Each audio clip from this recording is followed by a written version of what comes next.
शिरोळ तालुक्यातील राजापूर इथं जुन्या वादातून एका व्यक्तीवर लोखंडी रॉड, दगड व कौलं वापरून भीषण मारहाण केल्याची घटना मंगळवारी रात्री घडली आहे।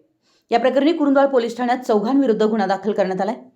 प्रशांत चंद्रकांत आंबी वय 32 सध्या राहणार मिरज असं जखमीचं नाव असून त्यांच्यावर उपचार सुरू आहेत।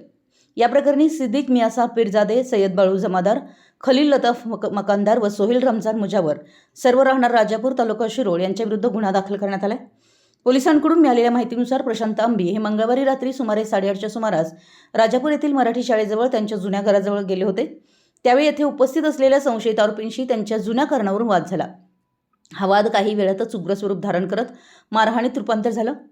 संशयित चौघांनी लोखंडी रॉड, दगड तसेच छतावरील कौलं मारून आंबी यांच्या डोक्याला मारहाण करत लाथाबुक्क्यांनीही मारहाण करत जीवे मारण्याची धमकी दिली आहे। या घटनेमुळे परिसरात काही काळ तणावाचं वातावरण निर्माण झालं होतं। मराठी एस न्यूजसाठी कुरुंदवाडहून संदीप अडसूळ।